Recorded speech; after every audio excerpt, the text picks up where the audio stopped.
nothing new. In many other parts of the world it's been done for many years, and even here in East Africa, along the East African coast, it was introduced as long as 20 years ago. Yeah. But it has been a challenge to make it a success. And largely it's the utilization of the sea to produce seaweed, and here in Kenya there are two main varieties of seaweed that are being grown. Both have different advantages to each other. And it's a new way of farming. It's, as we all know, the land is a precious resource here in Kenya. And as agricultural land gets more and more subdivided, we have to turn to new mediums, if you like, aquaponics or aquaculture, in order to look at where we can farm into the future. So seaweed farming really it's starting again down at the coast, but it is new to many of the farmers, and we hope it'll be a success. All right. And, you said it has been here for about 20 years, and, the uptake has not been that great. But do you think that there's anything that can be done to at least improve the uptake of seaweed farming? And what do we need to do in this case? Sure. I mean, I think it's largely been a very neglected area. And aquaculture in Kenya at the moment, I mean, it contributes about 3.7% to the GDP, but very little of it is actually farmed. It's mostly wild caught. Or in terms of seaweed farming, I don't think it's actually monitored at all, and maybe not contributing hugely at the moment. But there is potential there, and at the moment it's largely in the marketing is the problem. As in so much farming issues in Kenya, the production isn't necessarily the major problem. It's really finding the markets and making it economically viable. So what FAO will be doing is working very closely with the State Ministry of Agriculture, Livestock and Fisheries, and again with the relevant ministries at the county level, really working with farmers, first of all to map the potential, what areas have potential for seaweed farming. And we're not just talking seaweed farming, we're also looking at fish farming in general, both maritime and inland fish farming. But with the seaweed, it's first of all looking at what areas have potential, and then working with groups to see what their experiences are. In Zanzibar and Tanzania, quite a lot has already been done. We hope to take some of the farmers down there to share experiences and see how it's done, particularly in Zanzibar. And then to look at how to link them with the private sector and really link them with the markets. And that is one of the major problems. At the moment, production in Kenya is so low that it's not of great interest to many of the major pharmaceutical companies or the traders in seaweed.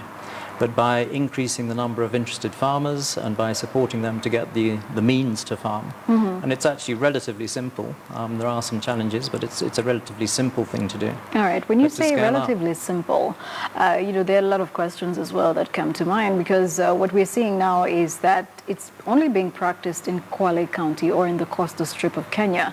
But where else do we see the potential in Kenya? Well, it's purely a sea plant, so it has to be along the coastal counties only. But we are looking, as I said, looking at fish farming, inland fish farming, particularly in central Kenya and also parts of western Kenya, where there's a demand, and trying to increase the proportion of fish that's farmed. But for seaweed, it's only looking at the coastal strip. All right. And going forward, how else do you think that, farmers can be able to gain more interest in it, seeing that the farmers we are seeing, interested in seaweed farming are still very minimal? Sure. And again, I think that's a matter of scale. And to date, we've been very dependent on traders coming up from Tanzania or from outside to come and purchase their products. And they're still producing such a small quantity that the margins are very low. However, if we can encourage more farmers, and particularly women, it's something that really suits women-headed households and women farmers in particular. Why so? I think it's a relatively simple technology to do. It is hard work, and Kenyan women are renowned for doing a lot of hard work. But I do think it fits that niche. It's a matter of harvesting, also planting. You're actually farming it. It's not just wild collection. But using ropes and nylons and bags, they can farm if they have the right beach conditions and the right depth of water. And that is actually one of the major challenges, is finding the right locations. Seaweed requires a specific temperature of seawater to grow in. It needs a clarity. Obviously, the clearer the water is, the faster the growth. Yeah. But there is potential. At the moment, we're estimating they're getting about 30 shillings per kilo of dry seaweed. And theoretically, a good farmer could harvest up to a ton. So that's roughly 30,000 Kenya shillings per month. Over an 8-month period, it's not going to be that productive all year round.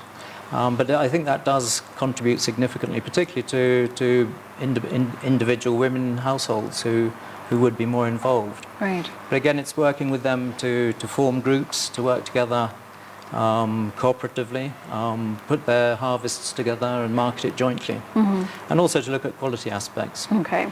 Well, thank you so much, Piers Simpkin, for speaking to us about seaweed farming. Wish we had more time to talk about this, but I guess we will be doing that in form of a story. That's going to be later on in the day. We've been speaking to the head of livestock at the Food and Agriculture Organization here in Kenya, talking to us about seaweed farming, the benefits, the challenges, but also how the Food and Agriculture Organization is helping these farmers, get the interest in seaweed farming. Let's take a short break.